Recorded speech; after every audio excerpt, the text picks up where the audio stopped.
अस्सलामुअलैकुम। Statistical mechanics में सभी व्यूअर्स को वेलकम करते हैं। आज हम डिस्कस करेंगे the principle of equipartition of energy को। तो सबसे पहले हम ये जानेंगे कि principle of equipartition of energy है क्या, और फिर हम इसके लिए स्टैटिस्टिकल रिलेशन निकालेंगे। तो लेट करते हैं कि हमारे पास एक क्यूबिकल सिस्टम है और सिस्टम के अंदर गैसियस एटम को बाउंड किया हुआ है। अगर हम एक्सटर्नली एनर्जी प्रोवाइड कर दें इस सिस्टम को, तो वो अप्लाइड एनर्जी इन तमाम पार्टिकल में इक्वली डिस्ट्रीब्यूट हो जाएगी, इक्वली डिवाइड हो जाएगी। सही है, इसे कहते हैं principle of equipartition of energy, कि जो अप्लाइड एनर्जी हैं किसी सिस्टम के लिए वो इक्वली डिस्ट्रीब्यूट हो जाती हैं हर एक एटम में। सही है, तो ये इसकी स्टेटमेंट है। फॉर एनी डायनामिक सिस्टम क्या है? ऐसा सिस्टम जिसके अंदर जो एटम बाउंड किए हुए होते हैं वो मूविंग फॉर्म में हो, वो मूव कर रहे हों। The total energy for system is equally divided among the atom. जो टोटल एनर्जी जो प्रोवाइड की गई होती हैं उस सिस्टम को, वो इक्वली डिवाइड हो जाती हैं हर एक एटम में। सही है, अब हम इसके लिए स्टैटिस्टिकल रिलेशन निकाल लेते हैं। तो let average number of particles with in range del g is given by Maxwell Boltzmann relation.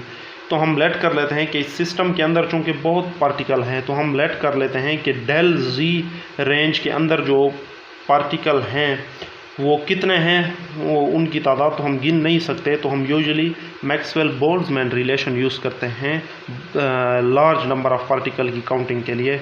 तो बोल्ट्जमैन रिलेशन हमारे पास कुछ इस तरह से हैं। Del N G equal to A, ये ए यहाँ पे कांस्टेंट है, exponential minus E G over के टी इंटू डेल जी। अच्छा, यहाँ पे डेल क्या है? चूँकि थर्मोडाइनमिक में डेल जो है ना, ये डिफरेंशियल को शो नहीं करता, बल्कि ये जो है ना समेशन को शो करता है। हम बाद में इसे इंटेग्रल फॉर्म में कन्वर्ट कर देंगे। सही है, तो इसे हम बोल देंगे इक्वेशन नंबर 1। तो इसे हमने इक्वेशन नंबर 1 का नाम दिया। तो वेयर ए इज़ कांस्टेंट, यहाँ पे ये जो ए है ये कांस्टेंट है, एंड डेल रिप्रेजेंट द सम, और ये जो डेल है ये रिप्रेजेंट कर रहा है सम को, which is replaced with integral. अब हम इसे इंटेग्रल के साथ रिप्लेस कर सकते हैं।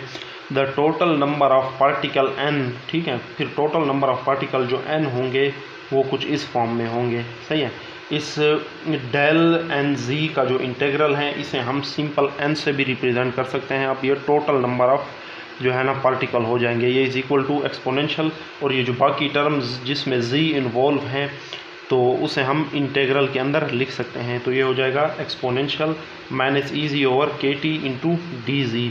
अब हम इसे बोल देंगे इक्वेशन नंबर 2। अब हम total energy of the system को कैसे फाइंड आउट कर सकते हैं? हम हर पार्टिकल को जो एनर्जी डिस्ट्रीब्यूट हुई है, हम एनर्जी को जो है ना रिलेटेड पार्टिकल के साथ एसोसिएटेड पार्टिकल के साथ जो है ना मल्टीप्लाई करते जाएंगे, और फिर टोटल एनर्जी के लिए हम उसे सम अप करेंगे। और चूँकि इक्वली एनर्जी डिस्ट्रीब्यूट होती हैं तो एनर्जी की जो है ना कंटिन्यूस वैल्यूज़ हैं, इसलिए हम समेशन को इंटेग्रल में कन्वर्ट कर देते हैं। तो the total energy E G associated with parameter G is, G यहाँ पे क्या है? डिग्री ऑफ फ्रीडम को शो करता है।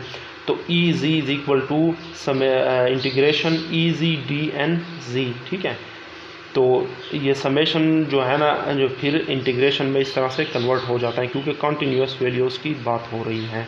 तो टोटल एनर्जी हमारे पास इस फॉर्म में आ जाती है। तो डी एन जी की वैल्यू हम इक्वेशन 1 से लेके यहाँ पे पुट कर सकते हैं। ठीक है, तो यूजिंग इक्वेशन 1 इन 3, इक्वेशन 1 को यहाँ पे पुट कर लेंगे। ठीक है, डी एन जी की वैल्यू यहाँ पे अब हम पुट करेंगे। तो ई जी इक्वल टू हो जाएगा ए समेशन ई जी। ठीक है, ई जी जो है ना एज इट इज़ आएगा, और बाकी डी एन की वैल्यू यहाँ पे जो है ना एज इट इज़ आ जाएगी। और ए चूँकि कांस्टेंट है उसे हमने बाहर निकाला है, एक्सपोनेंशियल माइनस ई जी और के टी डी जी। अब हम इसे इक्वेशन नंबर 4 का नाम देंगे। अब चूँकि हर एक पार्टिकल को जो एनर्जी मिली है, ठीक है, तो वो एनर्जी जो है ना लेट के अगर क्वाड्रेटिक फॉर्म में हो। क्वाड्रेटिक फॉर्म का क्या मतलब है कि जो अगर एक पार्टिकल को जो एनर्जी मिली है तो वो एनर्जी क्या करेगी, उस पार्टिकल पे क्या इफ़ेक्ट करेगी, वो उस पार्टिकल की जो मोशन है ना उसे फास्ट कर देगी। पार्टिकल की मोशन फास्ट हो जाएगी तो उसकी डिग्री ऑफ फ्रीडम जो है ना वो मज़ीद इंक्रीज हो जाएंगे। तो एनर्जी जो है ना ये डायरेक्टली प्रोपोर्शनल है जी स्क्वायर के, डिग्री ऑफ फ्रीडम के स्क्वायर के, और डायरेक्टली प्रोपोर्शनल को ख़त्म करके हम यहाँ पे ए लगा देते हैं। तो जो अप्लाइड एनर्जी जो हर एक पार्टिकल को डिस्ट्रीब्यूट हुई हैं वो in the form of quadratic होती हैं। So know if the energy Ez is a quadratic function of z, that is Ez is equal to az square। इसे हम बोल देंगे इक्वेशन नंबर 5। ठीक है, तो ये जो इक्वेशन 4 हैं जो हमने ड्राइव की हैं ये टोटल एनर्जी को शो करती हैं। उस सिस्टम की जो टोटल एनर्जी है उसको ये शो करता है।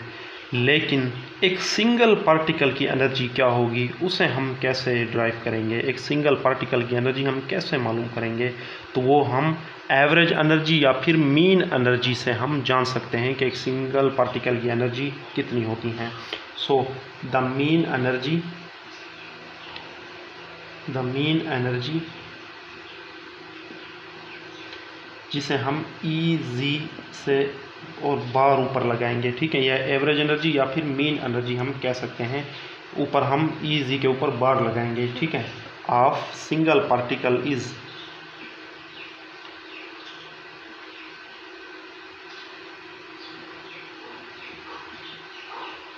So mean energy of single particle is,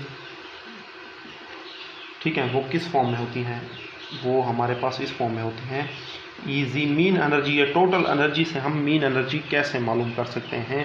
अगर हम जो है ना तमाम पार्टिकल की एनर्जी को उस तमाम पार्टिकल पे डिवाइड कर दे तो हमारे पास जो है ना एवरेज एनर्जी या फिर मीन एनर्जी आ जाती हैं। तो हम जो है ना मीन एनर्जी लिख सकते हैं EZ ओवर N, ठीक है, total energy divided by total number of particle. जब हम करेंगे तो हमारे पास सिंगल पार्टिकल की या फिर मीन एनर्जी जिसे हम कहते हैं वो हमारे पास आ जाती हैं।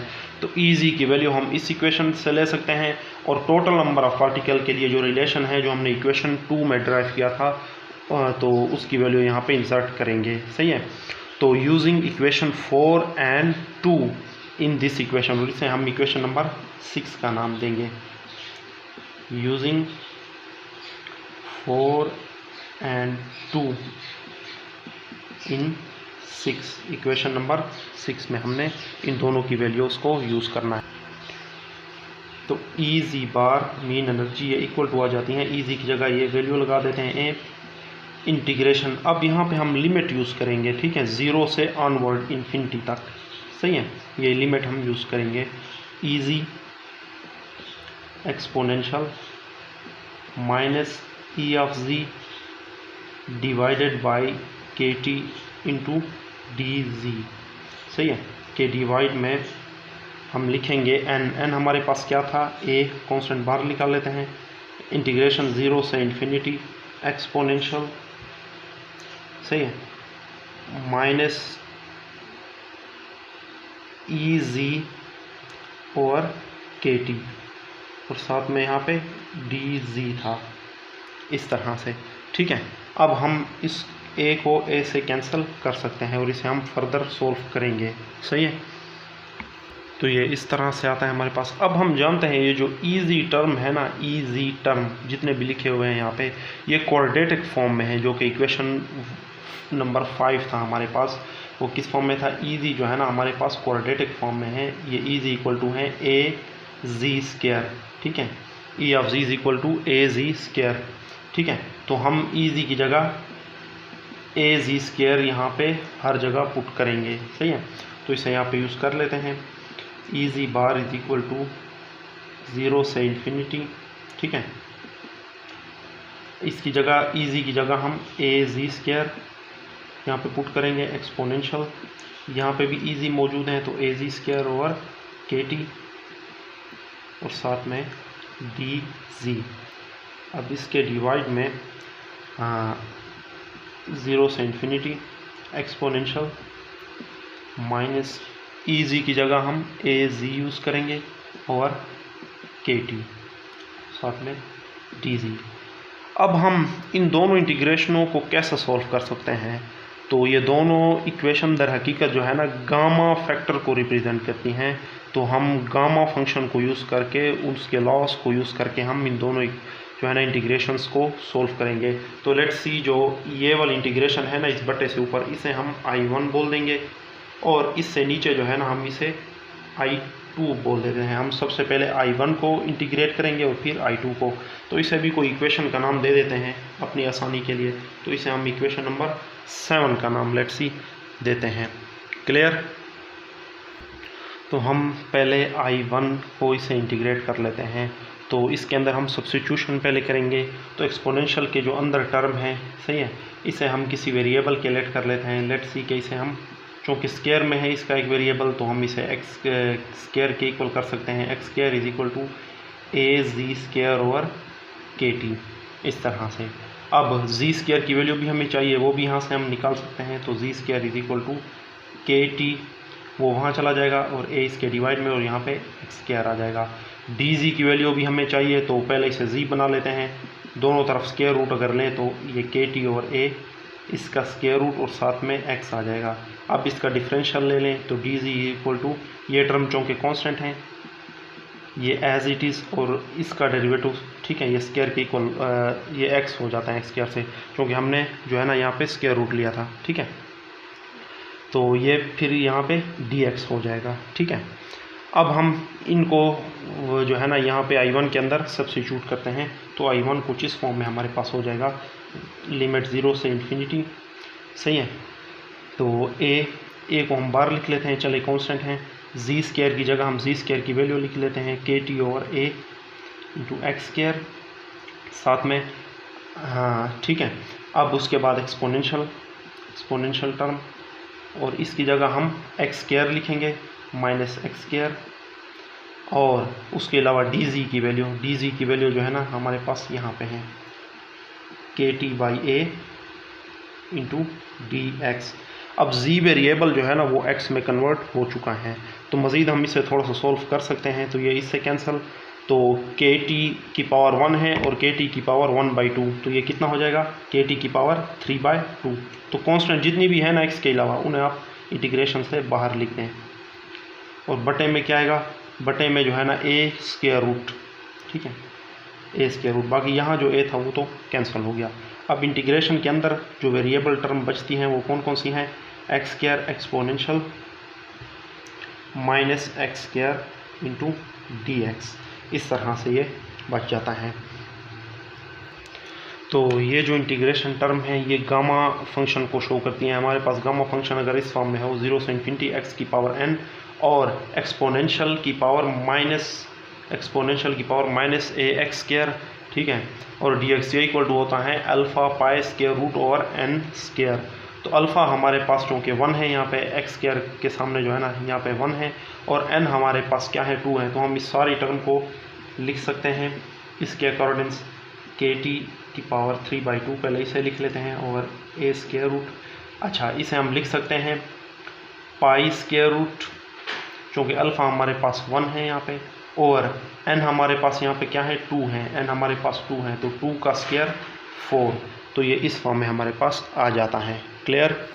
तो सिमिलरली हम I2 को भी इंटीग्रेट कर सकते हैं। I2 हमारे पास इस फॉर्म में था, तो हम एक्सपोनेंशियल के अंदर टर्म को एक्स स्क्वायर के इक्वल कर देंगे, और यहाँ से जी स्क्वायर कुछ इस फॉर्म में आ जाता है जिस तरह प्रीवियसली हमने किए, ठीक है। फिर इसका स्क्वायर रूट लेके हमारे पास ये आ जाता है, क्योंकि हमें डी जी चाहिए तो दोनों तरफ से डिफरेंशियल लें तो हमारे पास ये फॉर्म आ जाती हैं। अब यहाँ पे हमारे पास क्या आ जाएगा, एक्स स्क्वायर, और डी जी की जगह इसकी ये वाली वैल्यू यहाँ पे पुट कर दी, ठीक है। अब कांस्टेंट टर्म क्या है, के टी बाई ए, इसे बाहर रखना है, और बाकी वेरिएबल टर्म एक्स जो है इंटीग्रेशन के अंदर आ जाती हैं। अब ये भी गामा फैक्टर को शो करता है, तो इस इंटीग्रेशन को भी हम गामा फैक्टर या गामा फंक्शन के लिहाज से सॉल्व करेंगे। फर्दर क्या है अब, ठीक है, ये गामा फंक्शन हमारे पास कुछ इस फॉर्म में होता है, 0 से इन्फिनिटी एक्स की power n exponential minus x square into D x. अगर n हमारे पास हो 0 तो इस गामा फंक्शन की वैल्यू आ जाती है पाई स्क्वायर रूट बाई 2, सही है। तो हम इसकी वैल्यू भी पाई स्क्वायर बाई 2 कर सकते हैं, अगर हम यहाँ पे अपनी तरफ से x की पावर 0 लगा दें, क्योंकि x की पावर 0 1 ही होगा, तो तो हम इस इंटीग्रेशन की जगह पाई स्क्वायर बाई 2 यहाँ पे लगा सकते हैं। तो I2 बराबर इक्वल टू आ जाएगा हमारे पास KT ओवर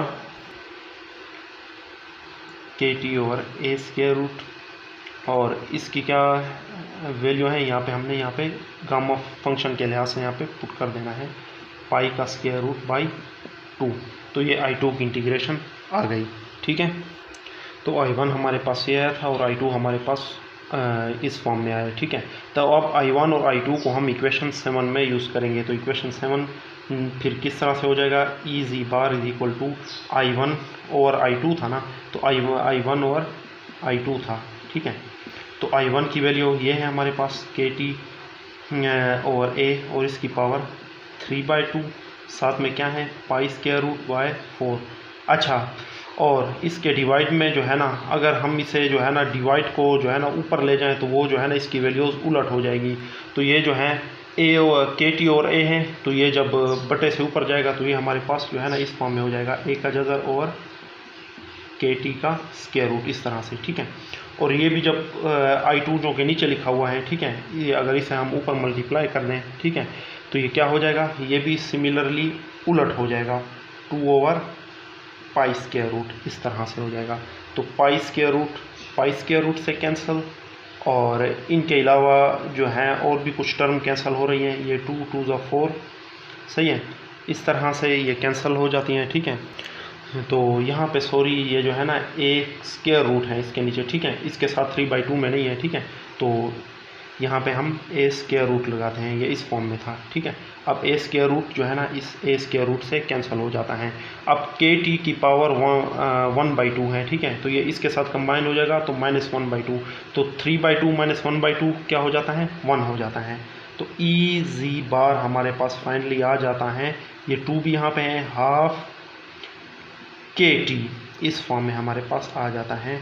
तो ये है सिंगल एटम की एनर्जी है, या फिर हम इसे मीन एनर्जी बोलते हैं। सही है, तो ये इसकी जनरल स्टेटमेंट है law of equipartition of energy की, के the mean energy of system is half KT है किसी भी जो है ना ये सिस्टम की जो मीन एनर्जी। अगर हम उस सिस्टम को जो है ना एक्सटर्नली एनर्जी अप्लाई कर दें, क्यूबिकल सिस्टम जिसके अंदर एटम बाउंड है, तो वो जो अप्लाइड एनर्जी है वो इक्वली डिस्ट्रीब्यूट हो जाएगी और हर एटम को इतनी एनर्जी मिलेगी।